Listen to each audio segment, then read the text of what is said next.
This week marks the end of an era in the city of Plymouth as the city's longtime police chief and public safety director retires. Chief Mike Goldstein's last day is Friday. He will retire from the Plymouth Police Department after a career that dates back to the early 90s.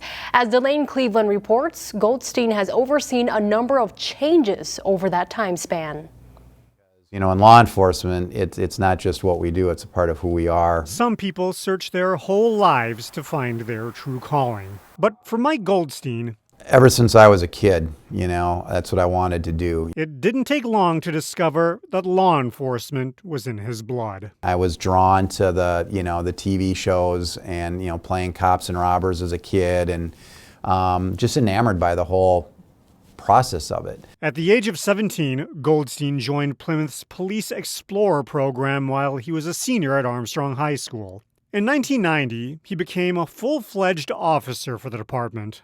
In the ensuing years, this was when I was promoted to captain. He worked his way through the ranks and was named chief in 2004. I've got to live out a dream, and a lot of people don't get that chance. So I don't take it lightly, I don't take it for granted. During his tenure as Plymouth's top cop, he added a number of major accomplishments on his resume. We've looked at this, we've studied it. He helped work with state lawmakers to get cable median barriers installed on highways 169 and 494, which helped to prevent head-on collisions. Our personnel are ready to respond to anything that they might encounter. He put a greater emphasis on training, with the officers in the department receiving an average of 130 hours of continuing education each year. And he's also put in a comprehensive health and wellness program for the public safety team. Broken cops equals broken services. So we need people to be, operating on all cylinders well so that they can treat the community well. And when we do that, that's when we carry out our mission. Meanwhile, during those 31 years, Goldstein has also seen a number of changes, aside from the hair on his head. I'm not getting any younger. Changes both within the city of Plymouth. We have a more diverse community. We have a community that is, with high expectations of quality service. And within the law enforcement profession itself. What we could do back, when I first started in 1990 as a police officer, some of those things we can't do today. And not that they were unethical or illegal or immoral.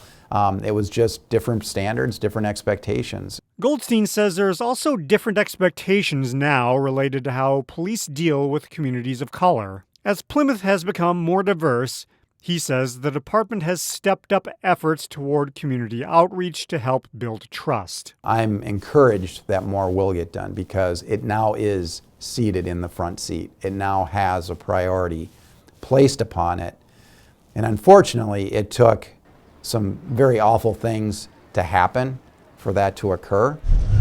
The job of leading the Plymouth Police Department into the future will now fall upon Deputy Chief Eric Fadden. And between now and January 29th, Goldstein will work to ensure there's as smooth a transition as possible before he takes some well-deserved time off. We've done a lot of amazing things. We have a great team here that I'm very, very proud of. But it's just time for a change. In Plymouth, Delane Cleveland, CCX News. As for what's next, Goldstein says he plans to take an extended vacation before he starts his next chapter, which involves helping organizations develop programs around health and wellness and working with a local private company to provide assistance with security work. On Monday, the Plymouth Crime and Fire Prevention Fund announced it will establish a fund in Goldstein's honor, starting with a $1,000 contribution. Goldstein started the Public Safety Department's health and wellness program to keep first responders mentally and physically fit. The president of the Plymouth Crime and Fire Prevention Fund, Jackie Hogshire, says the new fund is a way to honor Goldstein's legacy and continue building on what he has established. In other news, authorities have identified the victim of a crash in the Southwest Metro as a 94-year-old Golden Valley man. Donald Fern died from injuries in that crash last Tuesday morning on Highway 5 near Waconia. Fern was pronounced dead that same day at HCMC. There's no update yet on what may have caused last week's crash. According to his obituary, Fern served in the Navy in the final year of World War II. After the war, he worked for the Department of Veterans Affairs for more than 30 years. Community vaccination clinics resume this week, including at the Earl Brown Heritage Center in Brooklyn Center. Registration takes place on Tuesday with a new way of signing up in an effort to eliminate the frustration many seniors experienced last week. Appointments can be made online now starting at 5 a.m. Tuesday and through a call center that opens at 9 a.m. Tuesday. Registering can occur throughout the day and is meant to eliminate the first-come, first-served basis. Those randomly selected to receive a vaccine this week will be notified Wednesday by text, email, or phone. To register for the vaccine, go to mn.gov/findmyvaccine. Or if you're unable to register online, call 833-431-2053.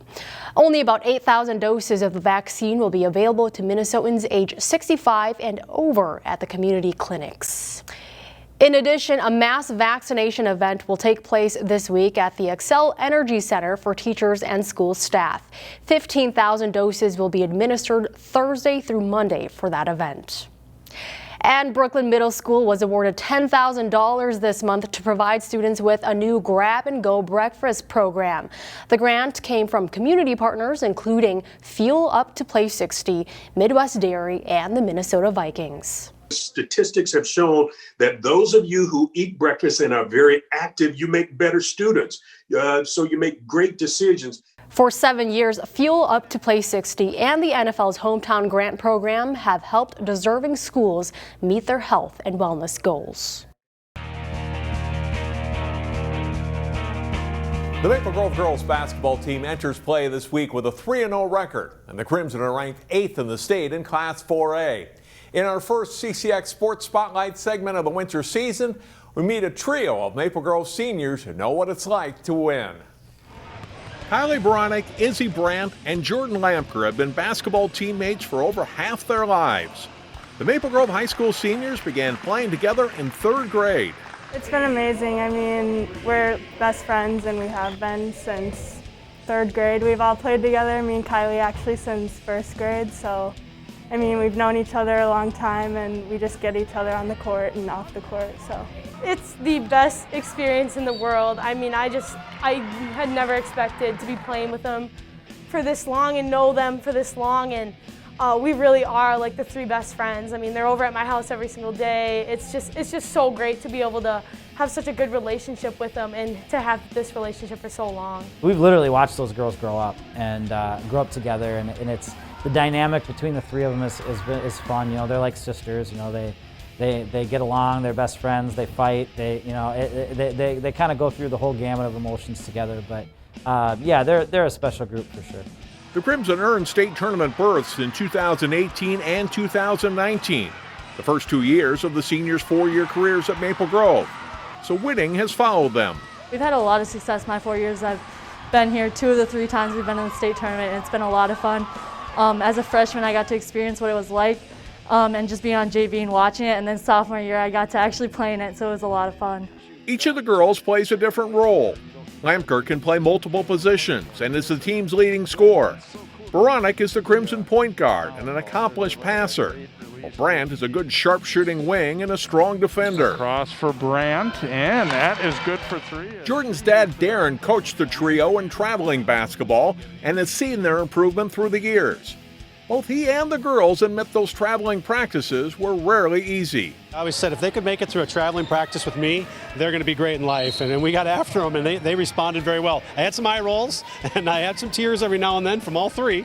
But at the end, it was a great relationship, and I hopefully that they took some of those things they learned, and they have, and moved them on to the rest of their life. He really pushed us, and he made us better for sure. He was tough on us, like we were his own daughters, and I just loved it so much. He pushed me every day in practice, and I couldn't thank him enough. I would credit my dad to my success, I really would. I mean, he pushed me so hard and really engaged me mentally so hard in those first early years that when I came to high school, it just kept going. I mean, it was just a nice, easy transition. He definitely gave us a lot of good tips that have carried out through even today. Last Friday, Jordan became the program's all-time leading scorer, passing 2001 Maple Grove graduate Tia Battle.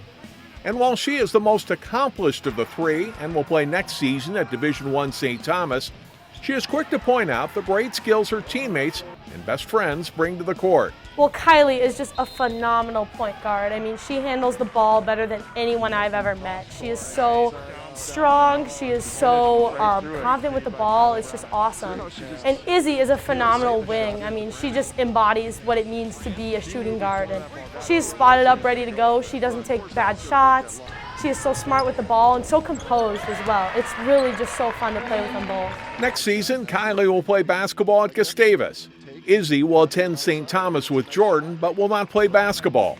And so this is the end of the road of a fun journey. We're just trying to make the most of the opportunity that we got to have a season this year. It'll be really sad. It'll be really hard at the start, but we're looking forward to making new memories too. Following a game Monday against Park Center, the Crimson play at Rogers on Thursday. For more local stories from the Northwest suburbs, please visit our website at ccxmedia.org. I'm John Jacobson. Thanks for watching. Find more prep sports games and highlights at ccxmedia.org and follow us on social media.